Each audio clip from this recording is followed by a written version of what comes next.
The Dominion had ruled the stars for 12,000 years. Their empire stretched across 1,000 worlds, and their word was law in every corner of the galaxy. No species dared to challenge them. No civilization questioned their right to rule. They were the masters of everything, and they intended to keep it that way.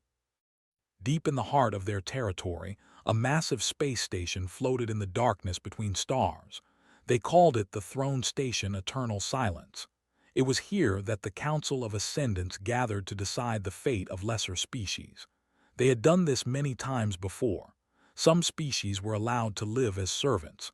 Others were wiped from existence. The Council made these choices without hesitation or guilt. High Arbiter stood before the great viewing screen, his tall figure casting a long shadow across the polished floor. He was old even by standards, and he had seen countless species rise and fall. Today, he was reviewing another file, another primitive world, another decision to make. Earth, he said, reading the name aloud. Third planet from a small yellow star, population of 7 billion, technological level, early space age. The other council members watched the screen with mild interest. Images of Earth appeared before them. Blue oceans, green forests, cities glowing with light at night, and everywhere humans, billions of them living their short lives unaware that they were being judged. They have only been sending signals into space for about 100 years, a council member noted. They are still infants in cosmic terms. Yes, agreed, but look at what they have done in that short time. He changed the display. Now the screen showed human history, wars that burned across continents, weapons that could split atoms, ships that carried humans to their moon, machines that thought almost like living beings, art that captured emotions that could barely understand, music that seemed to touch something deep and primal. In less than 10,000 years, they went from caves to nuclear power, said. In another 1,000, they will reach the stars. In 5,000, they may challenge us. The council chamber fell silent. They did not fear many things, but they feared change. They feared anything that might threaten their perfect order. They are aggressive, another council member said. They fight among themselves constantly. Imagine what they would do to others. They do not submit, added. We have watched them for decades. When they face impossible odds, they do not surrender. They fight harder. This is not normal behavior. This is dangerous. He pulled up more data, human stories, human myths, tales of heroes who stood against gods, stories of ordinary people who refused to accept defeat. The humans had a word that appeared again and again in their culture, defiance. They see struggle as noble, explained. They celebrate those who resist. They teach their children to never give up. A species with this mindset cannot be controlled. They cannot be made into servants. They will always rebel. They will always fight. The council members looked at each other. The decision was becoming clear. What do you recommend, High Arbiter? Someone asked. Turned away from the screen, his face showed no emotion. They are a contamination waiting to spread. If we allow them to grow, they will become a threat not just to us but to the order of the entire galaxy. I recommend full purification. Cleanse the system. Leave no survivors. No one argued. No one suggested mercy or patience. The vote was quick and unanimous. Earth was sentenced to death. Within hours, the order went out. The purification fleet would be sent. 300 dreadnoughts, each one larger than a human city, each one carrying weapons that could crack planets open like eggs. The fleet would arrive at Earth in 14 days, and when they were done, nothing would remain but dust and silence. They believed this would be simple, quick, clean, just another primitive species erased from the cosmic equation. They had done it before, they would do it again. They were wrong. On Earth, the first warnings came from a telescope in Chile. Dr. Maria Santos was working the night shift when her instruments detected something strange. A cluster of objects moving toward the solar system at impossible speeds. She ran the calculations 3 times before she believed them. "This cannot be right," she whispered. But it was right, and soon other telescopes confirmed her findings, then satellites, then every space agency on the planet. Something was coming, something big, and it would arrive in 2 weeks. Governments held emergency meetings. Scientists tried to explain what they were seeing. Military leaders calculated the size and power of the approaching fleet. The numbers were terrifying. 300 ships, each one capable of destroying continents. Against this force, humanity had nothing. No space fleet, no planetary shields, no weapons that could even scratch those hulls. Panic spread like wildfire. Some people fled to the countryside. Others hid in bunkers. Religious leaders called for prayer. World leaders gave speeches that tried to offer hope but failed. The truth was simple and brutal. Humanity was going to die. In New York, a young woman named Sarah stood on a rooftop and watched the chaos in the streets below. She had always dreamed of traveling to the stars. Now she knew that dream would never come true. The stars were coming to them instead, bringing death. 14 days, she said to herself. What can anyone do in 14 days? She did not know the answer yet, but she would find out. In Geneva, military and political leaders from every nation gathered for the first truly global meeting in human history. Old enemies sat across from each other. Countries that had been rivals for centuries now faced a common threat. There was no time for old hatreds. There was no room for pride. A Brazilian general named stood before them. She had been chosen to lead because she was known for her clear thinking and her honesty. She did not waste time with false comfort. "We cannot win this fight," she said. "We all know this. Their technology is thousands of years ahead of ours. Their fleet could destroy us 100 times over." The room was silent. No one could argue with the truth. "But we have 14 days, continued. "And in 14 days we can still make choices. We can choose to spend our final days in fear and despair, or we can choose to stand. We can choose to fight. We can choose to show the universe what humanity truly is." She looked around the room, meeting the eyes of every leader present. "I am not asking you to hope for victory. I am asking you to help me give humanity a death worthy of our species. Will you stand with me?" One by one they stood, every leader, every general, every scientist and diplomat. They stood together for the first time in human history. The thought they were coming to kill a primitive species. They had no idea what was waiting for them. The world changed in those first 3 days. Borders that had stood for centuries suddenly meant nothing. Armies that had pointed weapons at each other now shared plans and resources. Money lost all value. Only time mattered, and time was running out. General established her command center in Geneva. She worked 20 hours a day, sleeping only when her body forced her to. Around her, thousands of people worked with the same desperate energy. They knew they were building something that would probably fail. They built it anyway. The general called her first strategy meeting on day 3. Representatives from every major nation filled the room. Scientists sat next to soldiers. Engineers argued with politicians. It was chaos, but it was productive chaos. "We need to be realistic," said. "We have no weapons that can hurt their ships. We have no shields. We have no fleet. What we have is 14 days and 7 billion people willing to do anything." A Russian general spoke up.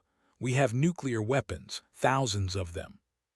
"Their shields will stop them," a Chinese scientist replied. "We have studied their ships with our telescopes. The energy readings suggest defensive systems far beyond anything we can break through." "Then we die doing nothing?" the Russian asked. "No," said firmly. "We die fighting, but fighting is not enough. We need to do something more, something that will last beyond our deaths." This was when Doctor stood up. She was a small woman with gray hair and tired eyes. Most people in the room did not know her. She had spent her career working on theories that others called impossible. Now, Her impossible ideas might be humanity's only hope. "I have a proposal," she said quietly. "I call it the Echo Protocol." She explained her idea slowly, using simple words so everyone could understand. Humanity could not survive, but humanity's story could. Using quantum physics, she could create a message that would travel faster than light. This message would reach every corner of the galaxy in seconds. It would carry everything humanity had ever created: art, music, science, history, literature. It would carry the names of every person who ever lived, and it would carry a final statement from the human race. "They can destroy our planet," said. "They can burn our cities and boil our oceans, but they cannot unspeak our words. If we send this message at the right moment, the entire galaxy will hear us. Everyone will know what we were. Everyone will know what they did to us." The room was silent for a long moment. "Can this actually work?" asked. Nodded slowly. "I have been working on this technology for 20 years. It was theoretical until now. But with unlimited resources and the best minds on Earth working together, we can make it real. We can make our voice eternal." Looked around the room. She saw hope in some eyes, doubt in others, but she saw no better options. "Do it," she said. "Give us the Echo." While gathered scientists for the Echo Protocol, another effort was taking shape. Colonel Jin Weaver was a pilot who had flown combat missions on 4 continents.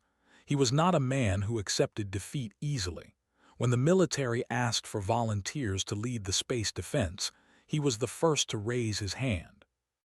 "Defense is the wrong word," he told his volunteers on day 4.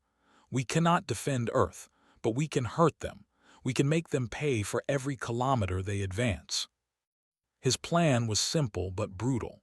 Every rocket, every shuttle, every vehicle capable of reaching space would be converted into a weapon.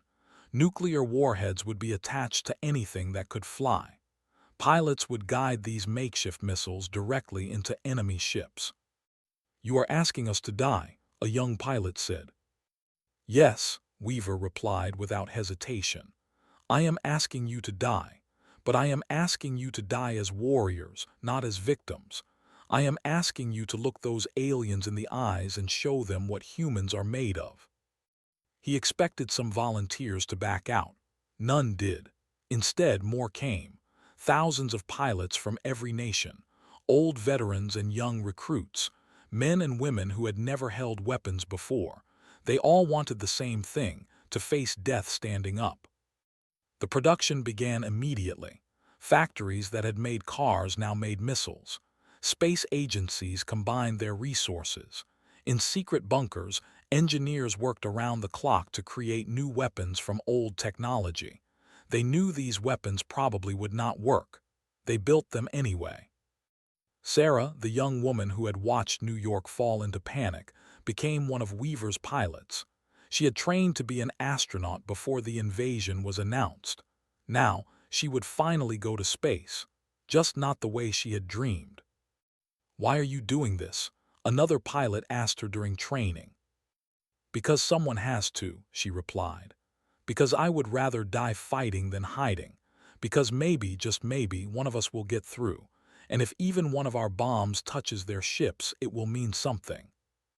By day 7, the 2 projects were running at full speed. In South America, Doctor and her team built the Echo transmitter. It was a massive machine, powered by 3 nuclear reactors. Every hour they uploaded more data: books, songs, paintings, photographs, scientific papers, love letters, children's drawings. The sum total of human existence, compressed into a signal that would cross the stars. In launch sites around the world, Colonel Weaver prepared his fleet. They had managed to create nearly 5,000 armed vessels. Most were small, many were barely functional, but they were ready. General visited both projects on day 9. She walked through the Echo facility and touched the machines that would carry humanity's voice into eternity. She shook hands with the scientists who had not slept in days. She thanked them for their work. Then she visited Weaver's pilots. She walked among the rows of makeshift spacecraft, each one carrying enough nuclear material to destroy a city. She looked into the eyes of the men and women who would fly these ships to their deaths. "You are the bravest people I have ever known," she told them. "History may never record your names, but I will never forget them." The pilots stood at attention. Some had tears in their eyes, none looked away. On day 10, long-range telescopes captured clear images of the approaching fleet. 300 massive ships, each one covered in weapons and armor. They moved in perfect formation, like a great wave of death rolling toward Earth. Studied the images for a long time. Then she made a final announcement to the world. "In 4 days they will arrive. In 4 days we will face the greatest challenge any human has ever faced. I will not lie to you. Most of us will die, perhaps all of us, but we will not die as cowards. We will not die begging for mercy. We will die as humans, and that means something. It has to mean something." Around the world people listened. Some cried, some prayed, some held their families close. But many did something else. They stood up, they volunteered, they joined the effort. Humanity was preparing to die. But humanity was not preparing to surrender. The purification fleet entered the solar system on day 13. They passed Neptune without slowing down. They ignored the gas giants and the asteroid belt. Their target was the small blue planet near the sun, and nothing would stop them. High Admiral commanded the fleet from his flagship, the Eternal Void. He was a veteran of many purifications. He had destroyed civilizations that were older and more advanced than humanity. This mission, he believed, would be simple. The humans had no fleet, no real weapons, nothing that could challenge might. "Begin scanning the target system," he ordered. "Locate all population centers. We will start with the largest cities." His officers worked quickly, their fingers dancing over holographic controls. Data flooded the screens. Then something unexpected appeared.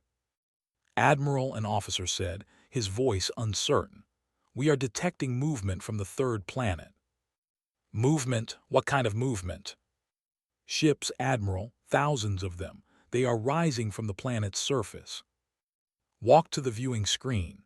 He saw them clearly now. Small vessels, primitive and crude, lifting off from every continent. They were climbing toward space, toward his fleet. "This is unexpected," he admitted, "but irrelevant. Their ships cannot hurt us. They are committing suicide." He was wrong about many things that day, but he was right about one. The humans were coming to die. Colonel Jin Weaver led the first wave. His ship was a converted cargo shuttle, loaded with 3 nuclear warheads. Around him, 500 other vessels rose into the darkness. Their communications crackled with voices from every nation on Earth. "All pilots, this is Weaver. Stay in formation until we reach engagement range. Then spread out and pick your targets. Make every shot count. Make them remember us." Sarah flew in the second wave. Her hands were steady on the controls, though her heart raced. Through her window she could see the enemy fleet, a wall of massive ships, each one glowing with power. They were beautiful in a terrible way, beautiful and deadly. "They're so big," she whispered. "Bigger they are, easier to hit," Weaver's voice crackled over the radio. "First wave engaging now. Good luck, everyone. See you on the other side." The first wave hit the enemy fleet like a swarm of insects attacking elephants. Nuclear fire bloomed against shields. The explosions were bright and violent, but the shields held.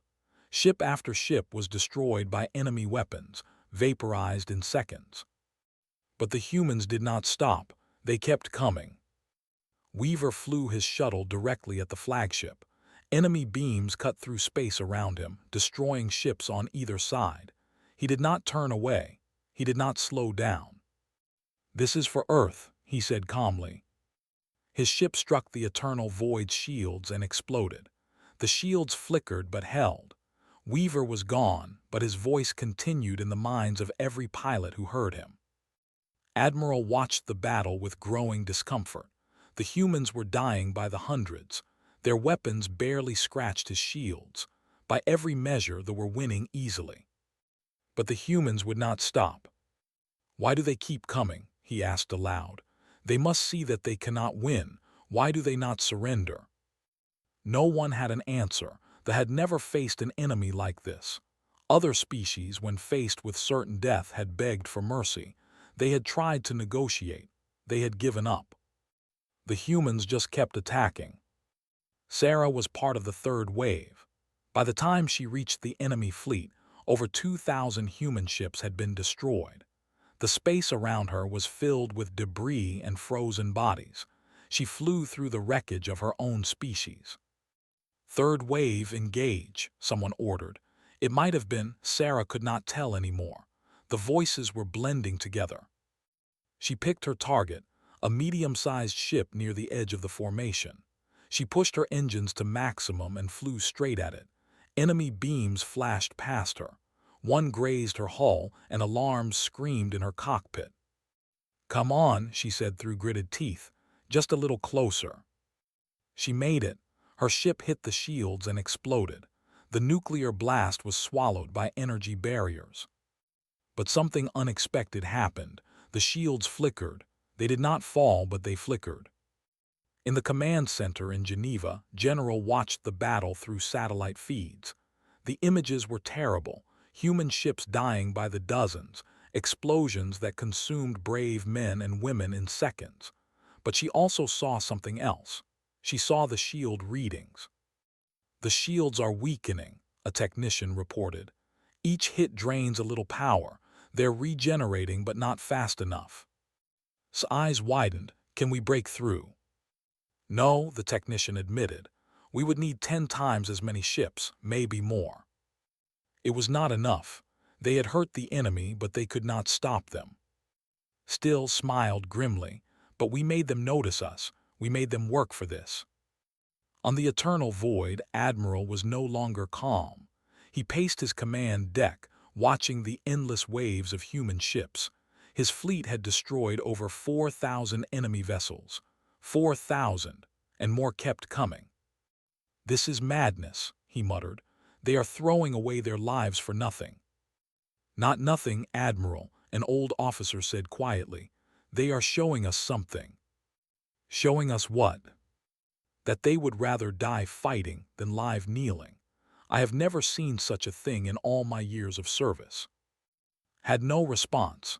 He ordered the fleet to increase speed. He wanted this over. He wanted to stop looking at these insane, brave, terrible creatures who refused to accept their fate. On Earth, the last wave of human ships was launching. These were the final volunteers, the ones who had waited until the end. They knew they would not change the outcome. They went anyway. A young pilot from India flew a ship that was barely held together. He smiled as he rose into space. "My grandfather told me stories about warriors who fought impossible battles. Today, I become one of those stories." A grandmother from Australia piloted a converted mining vessel. She had lost her husband, her children, her. She had nothing left to lose. "I'm coming, you monsters. I'm coming to show you what one old woman can do." A teacher from Brazil guided a school bus that had been turned into a spacecraft. 20 of her students had helped build it. "For my students.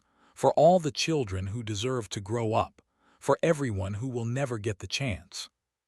They all died, every single one of them. But they died flying toward the enemy. They died with weapons firing. They died screaming defiance into the void. The space battle ended 6 hours after it began. Humanity had lost over 4,800 ships. They had killed exactly 0 vessels. By any measure, it was a complete defeat. But on the eternal void, Admiral did not feel like a victor.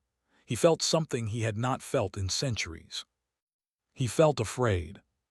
If this is what humans did when they were helpless, what would they do with real weapons? What would they do with time to prepare?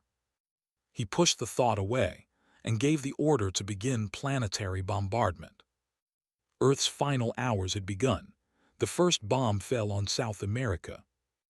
Doctor was working in the Echo facility when the sky turned white. The explosion was hundreds of kilometers away, but she felt the ground shake beneath her feet. Alarms screamed, screens flickered, and then the death toll started counting. 40 million people died in 3 seconds. Gripped the edge of her console and forced herself to breathe. Around her, technicians cried out in horror. Some fell to their knees. Others ran toward windows to see the distant fire rising into the sky. "Everyone stay at your stations," ordered. Her voice was calm, though her hands trembled. "We have work to finish." General's voice came through the speakers. "The bombardment has begun. How much time do you need?" "The message is ready. I can send it now." "Not yet. Wait for my signal." "If we wait too long." "I know, but I need the message to carry everything, every last moment. When the galaxy hears our voice, I want them to hear our end. Not almost, not nearly, the end." "Understood." The message would be more powerful if it was sent at the moment of extinction. The galaxy would hear humanity's death cry, not just a warning. "I understand," she said. "I will wait." The second bomb fell on Asia, 200 million dead. The third bomb struck Europe, another 100 million. They were systematic and thorough. They targeted population centers first, then moved to smaller cities. In Geneva, the command center shook with each distant impact. Stood before the main screen, watching her world die. She had sent her family to a bunker hours ago, knowing it would not save them. Nothing would save them. "General," an officer said, "we've lost contact with North America. The fourth bomb hit near Chicago." Nodded slowly. "And the Pacific?" "Gone. Australia is gone. Japan is gone. The islands are burning." She closed her eyes for a moment. When she opened them, they were dry. There would be time for tears later. No, she corrected herself. There would be no later. There would only be this. "Maintain contact with Doctor for as long as possible. The echo is all that matters now." Across the world, people faced their final moments in different ways. Some gathered with family and held each other close. Some prayed to gods they had never believed in before. Some raged against the sky, cursing the aliens who had come to murder them. And some did remarkable things. In Paris, a violinist climbed to the top of the tower. She played as the bombs fell around her, sending music into a world that was ending. She played until the fire took her. In Tokyo, a group of children released thousands of paper cranes into the wind. They had folded them for peace, for hope, for a future that would never come. The cranes flew briefly before the flames turned them to ash. In Cairo, an old man stood before the pyramids. He had spent his life studying them, understanding how his ancestors had built monuments that lasted thousands of years. Now he watched the sky and wondered if anything humans had built would survive even one more hour. "We tried," he said to the ancient stones.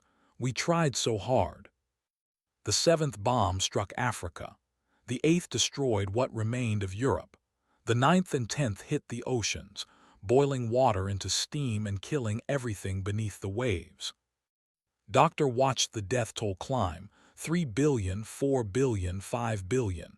Her facility was underground, protected by layers of rock and concrete. It would not save her, but it would give her time. Time to wait. Time to send the message. Her communicator crackled. It was voice weaker now. "Send it." "Are you?" "Geneva is gone. I'm in a bunker, but it won't last much longer. Send it now. Let them hear us." His hand moved to the transmitter. This was the moment. Everything humanity had ever been compressed into a signal that would cross the stars. Art and science, love and war, dreams and nightmares, all of it ready to echo through eternity. "Sending now," she said. She pressed the button.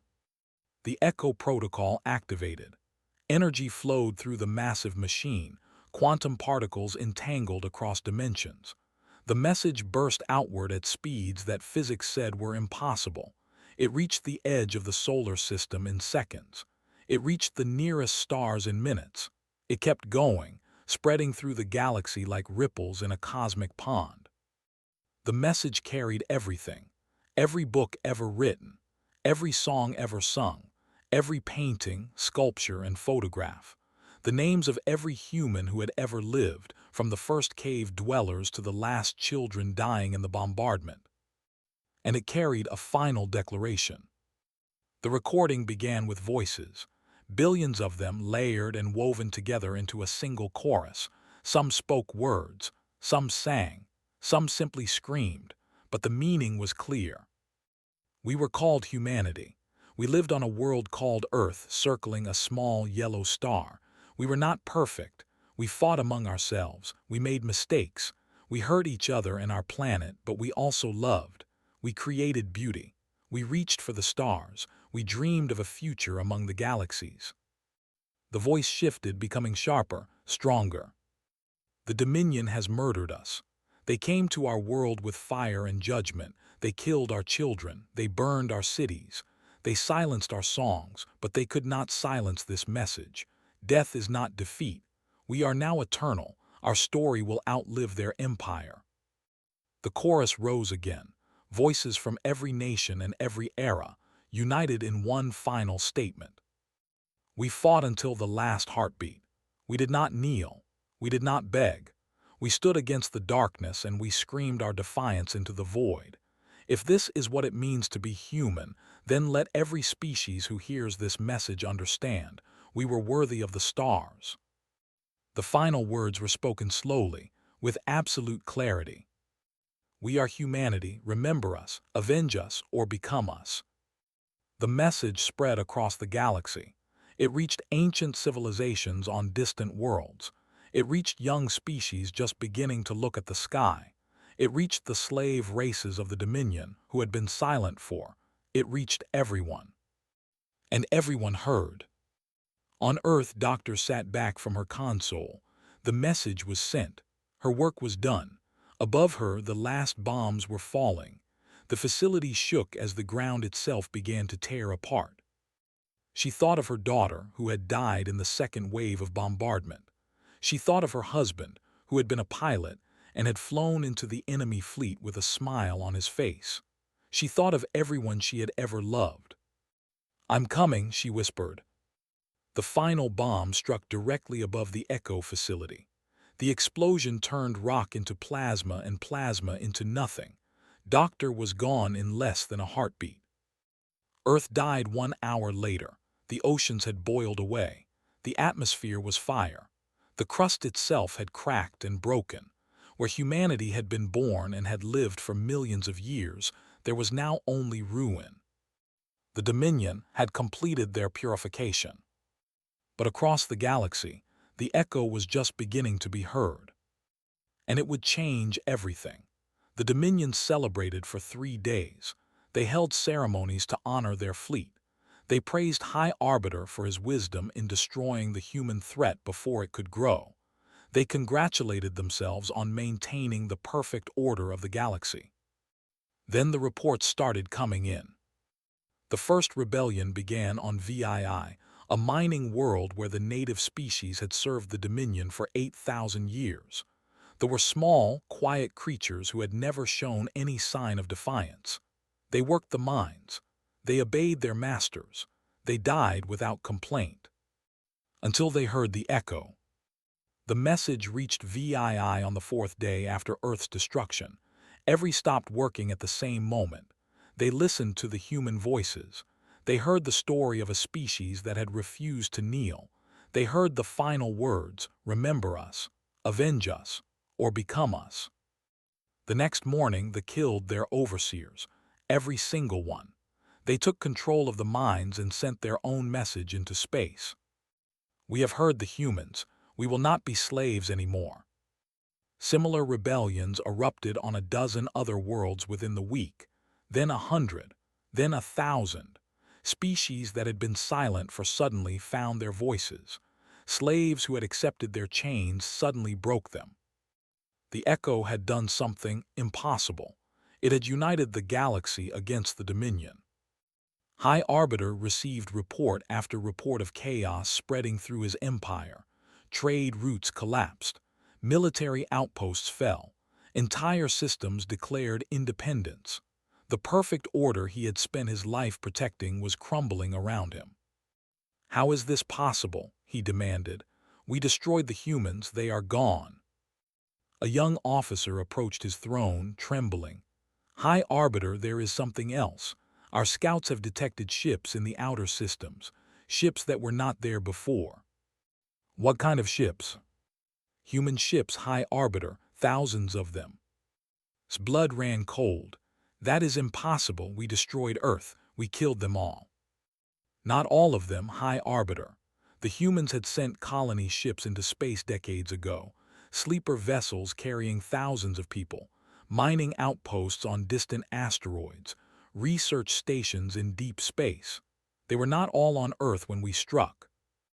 The officer displayed a map of the galaxy. Red dots appeared in scattered locations, small pockets of humanity hidden in the darkness between stars.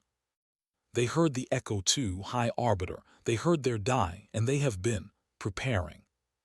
Stared at the map. The red dots were small and scattered. The survivors numbered perhaps 200,000, a tiny fraction of what humanity had been. They had no fleet, no real military, no industrial base. But they were humans, and they had nothing left to lose.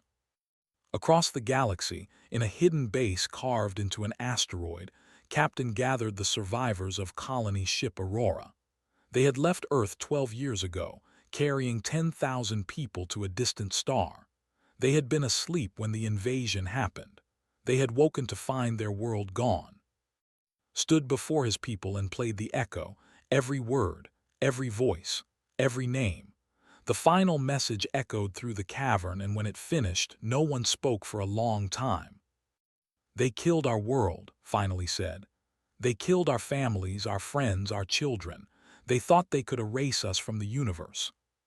He looked at the faces around him, young and old, men and women, scientists and soldiers, all that remained of humanity in this sector of space.